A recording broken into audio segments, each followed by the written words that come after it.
ओम शांति। 5 दिसंबर 2025 बाबा का साकार मुरली। मीठे बच्चे, यह पतित दुनिया एक पुराना गांव है। यह तुम्हारे रहने लायक नहीं। तुम्हें अब नई पावन दुनिया में चलना है। प्रश्न: बाप अपने बच्चों को उन्नति की कौन सी एक युक्ति बताते हैं? उत्तर: बच्चे, तुम आज्ञाकारी बन बाप दादा की मत पर चलते रहो। बाप दादा दोनों इकट्ठे हैं, इसीलिए अगर इनके कहने से कुछ नुकसान भी हुआ तो भी रिस्पॉन्सिबल बाप है, सब ठीक कर देगा। तुम अपनी मत नहीं चलाओ, शिव बाबा की मत समझकर चलते रहो तो बहुत उन्नति होगी। ओम शांति। पहली पहली मुख्य बात, रूहानी बच्चों को रूहानी बाप समझाते हैं कि अपने को आत्मा निश्चय कर बैठो और बाप को याद करो तो तुम्हारे सब दुख दूर हो जाएंगे। वो लोग आशीर्वाद करते हैं ना, यह बाप भी कहते हैं बच्चों तुम्हारे सब दुख दूर हो जाएंगे। सिर्फ अपने को आत्मा समझ बाप को याद करो। यह तो अति सहज है। यह है भारत का प्राचीन सहज राजयोग। प्राचीन का भी टाइम तो चाहिए ना, लॉन्ग भी कितना। बाप समझाते हैं पूरे 5000 वर्ष पहले यह राजयोग सिखाया था। यह बाप बिगर कोई समझा नहीं सकते और बच्चे बिगर कोई समझ न सके। गायन भी है, आत्माएं बच्चे और परमात्मा बाप अलग रहे बहुकाल। बाप ही कहते हैं तुम सीढ़ी उतरते उतरते पतित बन पड़े हो, अब स्मृति आई। सब चिल्लाते हैं हे पतित पावन। कलयुग में पतित ही होते हैं, सतयुग में होते हैं पावन। वह है ही पावन दुनिया। यह पुरानी पतित दुनिया रहने लायक नहीं है, परंतु माया का भी प्रभाव कोई कम नहीं है। यहाँ देखो तो 100-125 मंजिल के बड़े बड़े मकान बनाते रहते हैं। इनको माया का पंप कहा जाता है। माया का जलवा ऐसा है जो कहो स्वर्ग चलो तो कह देते, हमारे लिए स्वर्ग तो यहाँ ही है। इनको माया का जलवा कहा जाता है, परंतु तुम बच्चे जानते हो यह तो पुराना गांव है। इनको कहा जाता है नरक। पुरानी दुनिया सो भी गौरव नरक। सतयुग को कहा ही जाता है स्वर्ग। यह अक्षर तो है ना, इनको विशेष वर्ल्ड तो सब कहेंगे। वाइसलेस वर्ल्ड तो यह स्वर्ग था, स्वर्ग को कहा ही जाता है वाइसलेस वर्ल्ड। नरक को विशेष वर्ल्ड कहा जाता है। इतनी भी सहज बातें हैं क्यों नहीं किसकी बुद्धि में आती है। मनुष्य कितने दुखी हैं, कितने लड़ाई झगड़े आदि होते रहते हैं। दिन प्रतिदिन बॉम्बर शादी भी ऐसे बनाते रहते हैं जो गिरे और मनुष्य खत्म हो जाए, परंतु तुच्छ बुद्धि मनुष्य समझते नहीं कि अभी क्या होने वाले हैं। बातें कोई समझा नहीं सकते सिवाय बाप के।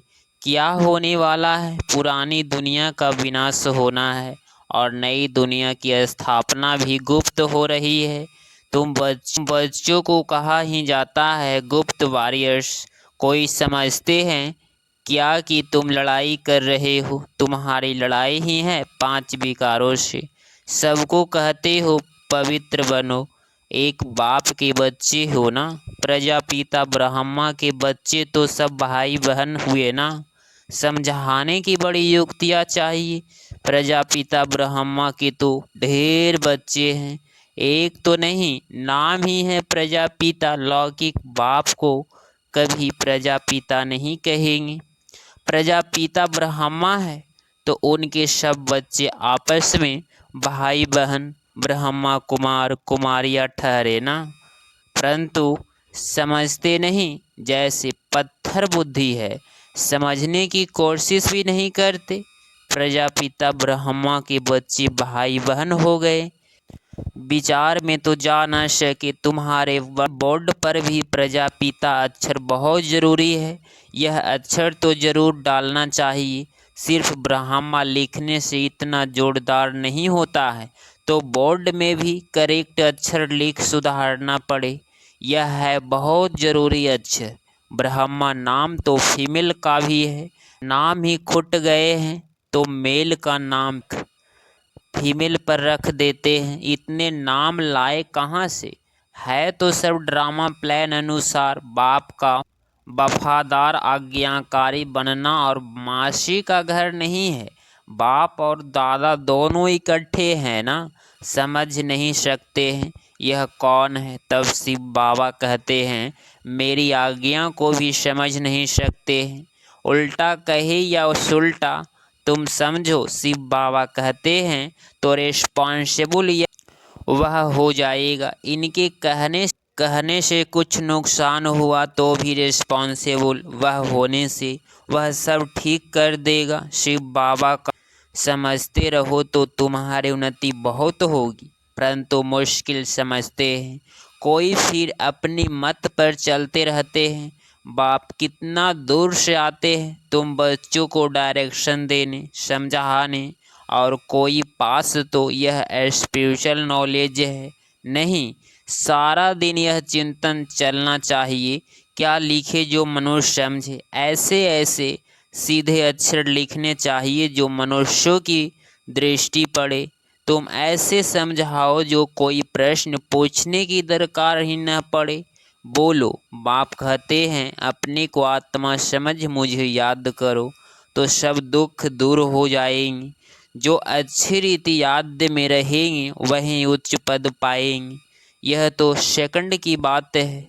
मनुष्य क्या क्या पूछते रहते हैं, तुम कुछ भी नहीं बताओ। बोलो। जास्ती पूछो मत, पहले एक बात निश्चय करो। प्रश्नों के जास्ती जंगल में पड़ जाएंगे तो फिर निकलने का रास्ता मिलेगा नहीं। जैसे फागी में मनुष्य मुंझ जाते हैं तो फिर मनुष्य कहाँ से कहाँ माया तरफ निकल जाती है। इसीलिए पहले सबको एक ही बात बताओ, तुम तो आत्मा हो अविनाशी, बाप भी अविनाशी है, पतित पावन है।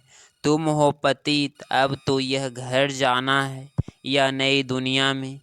पुरानी दुनिया में पिछाड़ी तक आते रहते हैं। जो पूरा पढ़ेंगे नहीं वह तो ज़रूर पीछे जाएंगे। कितना हिसाब है हाई से भी समझा जाता है। पहले कौन जाएगा? स्कूल में भी निशानी दिखाते हैं ना, दौड़ी पहन हाथ लगाकर आओ, पहले नंबर वाले को इनाम मिलता है। यह है बेहद की बात, बेहद का इनाम मिलता है। बाप कहते हैं याद की यात्रा पर रहो, दैवी गुण धारण करने हैं, सर्वगुण संपन्न यहाँ बनना है। इसीलिए बाबा कहते हैं चार्ट रखो, याद की यात्रा का भी चार्ट रखो तो पता पड़ेगा कि हम फायदे में है या घाटे में। परंतु बच्चे रखते नहीं हैं। बाबा कहते हैं लेकिन बच्चे करते नहीं, बहुत थोड़े करते हैं। इसीलिए माला भी कितनी थोड़े की ही है। 8 बड़ी स्कॉलरशिप लेंगे फिर 108 प्लस में रहते हैं ना। प्लस में कौन जाएगा? बादशाह और रानी, बहुत ज़रा सा फर्क रहता है। तो बाप कहते हैं पहले अपने को आत्मा समझो और बाप को याद करो। है याद की यात्रा, बस यही बाप का मैसेज देना है। लिख लिख करने की दरकार नहीं। मन मना भव, देह के सब संबंध छोड़ पुरानी दुनिया में सबका बुद्धि से त्याग करना है। क्योंकि अब वापिस जाना है, शरीरी बनना है। यहाँ बाबा याद दिलाते हैं फिर सारे दिन में बिल्कुल याद ही नहीं करते, श्रीमत पर नहीं चलते हैं, बुद्धि में बैठता नहीं है। बाप कहते हैं नई दुनिया में जाना है तो तमो प्रधान से सतो प्रधान बनना है। बाबा ने हमको राज्य भाग दिया, हमने फिर ऐसे गवाया। 84 जन्म लिए, लाखों वर्ष की बात नहीं। बहुत बच्चे अल्प को न जानने कारण फिर बहुत प्रश्न पूछते रहते हैं। बाप कहते हैं पहले मामी कम याद करो तो पाप कट जाए, और दैवी गुण धारण करो तो देवता बन जाएंगे। और कुछ पूछने की दरकार नहीं।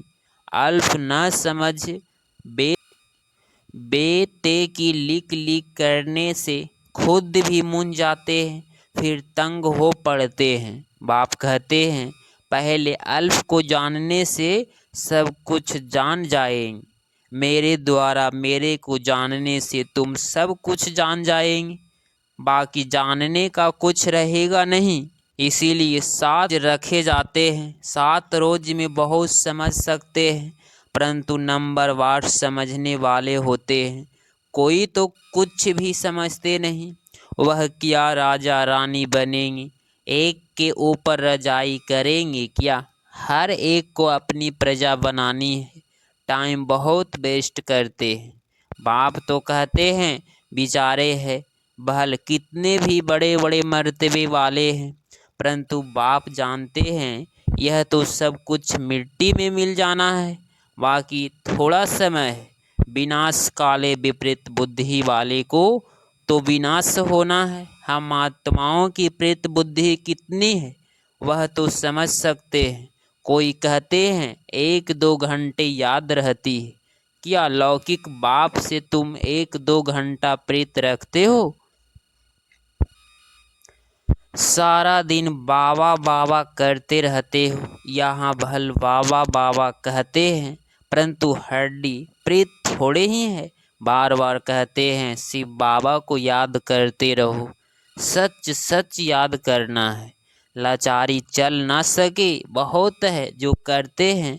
कहते हैं हम तो शिव बाबा की याद बहुत करते हैं, बहुत याद करते हैं। फिर वह तो उड़ने लग पड़े। बाबा बस हम तो जाते हैं सर्विस पर बहुतों का कल्याण करने। जितना बहुतों को पैगाम देंगे उतना याद में रहेंगे। बहुत बच्चियाँ कहती है बंधन है। अरे बंधन तो सारी दुनिया को है। बंधन को युक्ति से काटना है। युक्तियाँ बहुत है, समझो। कल मर पड़ते हैं, फिर बच्चों कौन संभालेंगे? जरूर कोई न कोई संभालने वाले निकल पड़ेंगे। अज्ञान काल में तो दूसरी शादी कर लेते हैं। इस समय तो शादी भी मुसीबत है। किसको थोड़ा पैसा देकर बोलो बच्चों को संभालो, तुम्हारा यह मर्जीवा जन्म है ना। जीते जी मर गए, फिर पीछे कौन संभालेगा? जरूर नर्स रखनी पड़े। पैसे से क्या नहीं हो सकता है। बंधन मुक्त जरूर बनना है। सर्विस के शौक वाले आप वहीं भागेंगे। दुनिया से मर गए ना। यहाँ तो बाप कहते हैं मित्र संबंधी आदि का भी उद्धार करो। सबको पैगाम देना है। मन मना भव का तो तमो प्रधान से सतो प्रधान बन जाए। यह बाप ही कहते हैं। और तो ऊपर से आते हैं, उनकी प्रजा भी उनके पिछाड़ी आती रहेगी। और क्राइस्ट सबको नीचे ले आते हैं। नीचे पाट बजाते बजाते जब अशांत होते हैं तो कहते हैं हमको शांति चाहिए। बैठे तो थे शांति में, फिर कहते हैं हे पतित पावन आओ। कैसे खेल बना हुआ है, वह अंत में आकर लक्ष्य लेंगे। बच्चों ने साक्षात्कार किया हुआ है। मन मना भव का लक्ष्य आकर लेंगे। अभी तुम बैगर टू प्रिंस बनते हो। इस समय के जो साहूकार है वो बेगर बनेंगे। वंडर है। इस खेल को जरा भी कोई नहीं जानते हैं। सारी राजधानी स्थापन हो रही है, कोई तो गरीब ही बनेंगे ना। यह बड़ी दुरादेश बुद्धि से समझने की बातें हैं। पिछाड़ी में सब साक्षात्कार होगा। हम कैसे ट्रांसफ़र होते हैं? तुम पढ़ते हो नई दुनिया के लिए, अभी हो संगम पर। पढ़कर पास करेंगे तो दैवी कुल में जाएंगे। अभी ब्राह्मण कुल में है। यह बातें कोई समझ न सके। भगवान पढ़ाते हैं, जरा भी किसकी बुद्धि में नहीं बैठता। निराकार भगवान जरूर आएगा ना। यह ड्रामा बड़ा वंडरफुल बना हुआ है, उसको तुम जानते हो। और पाट बजा रहे हो। त्रिमूर्ति के चित्र पर भी समझाना पड़े। ब्रह्मा द्वारा स्थापना, विनाश तो ऑटोमेटिकली ही होना है ही है, सिर्फ नाम रख दिया है, यह भी ड्रामा बना हुआ है। मुख्य बात है अपने को आत्मा समझ बाप को याद करो तो जंग उतर जाए। स्कूल में जितना अच्छी रीति पढ़ेंगे बड़ी आमदनी होगी। तुमको 21 जन्म के लिए हेल्थ वेल्थ मिलती है। कम बात है कि यहाँ बहल वेल्थ है परंतु टाइम नहीं है जो पुत्र पौत्रे खा सके। बाप ने सब कुछ इस सेवा में लगा दिया है। कितना जमा हो गया, सबका थोड़े ही जमा होता है। इतने लखपति हैं, पैसा काम आएगा नहीं, बाप लेंगे ही नहीं तो फिर देना पड़े। अच्छा, मीठे मीठे सिकिलधे बच्चों प्रति माता पिता बाप दादा का याद प्यार और गुड मॉर्निंग। रूहानी बाप की रूहानी बच्चों को नमस्ते नमस्ते। धारणा के लिए मुख्य सार पॉइंट नंबर फर्स्ट, बंधन काटने की युक्ति रचनी है, जिगरी बाप से प्रीत रखनी है, बाप का सबको पैगाम दे, सबका कल्याण करना है। पॉइंट नंबर 2, दुरादेशी बुद्धि से इस बेहद के खेल को समझाना है। बेगर टू प्रिंस बनने की पढ़ाई पर पूरा ध्यान देना है, याद का सच्चा सच्चा चार्ट रखना है। 5 दिसंबर 2025 का वरदान, संकल्प रूपी बीज को कल्याण की शुभ भावना से भरपूर रखने वाले विश्व कल्याणकारी भव। स्पष्टीकरण, जैसे सारे वृक्ष का सार बीज में होता है, ऐसे संकल्प रूपी बीज हर आत्मा के प्रति, प्रकृति के प्रति शुभ भावना वाला हो। सर्व को बाप समान बनाने की भावना, निर्मल को बलवान बनाने की, दुखी अशांत आत्मा को सदा सुखी शांत बनाने की भावना का रस व सार हर संकल्प में भरा हुआ हो। कोई भी संकल्प रूपी बीज इस सार से खाली यथार्थ व्यर्थ ना हो, कल्याण की भावना से समर्थ हो, तब कहेंगे बाप समान विश्व कल्याणकारी आत्मा। स्लोगन, माया के झमेलों से घबराने के बजाय परमात्मा मेले की मौज मनाते रहो। अव्यक्त इशारे, अब संपन्न व कर्मातीत बनने की धुन लगाओ। कर्मातीत बनने के लिए अशरीरी बनने का अभ्यास बढ़ाओ। शरीर का बंधन, कर्म का बंधन, व्यक्तियों का बंधन, वैभवों का बंधन, स्वभाव संस्कारों का बंधन, कोई भी बंधन अपने तरफ आकर्षित ना करे। यह बंधन ही आत्मा का टाइट कर देता है। इसके लिए सदा निर्लिप्त, अर्थ न्यारे और अति प्यारे बनने का अभ्यास करो। अगर आप इस चैनल पे डेली मुरली क्लास सुन रहे हैं तो चैनल को प्लीज़ सब्सक्राइब करें और नोटिफिकेशन ऑल पे क्लिक करें। मिलते हैं अगली मुरली क्लास में। ओम शांति।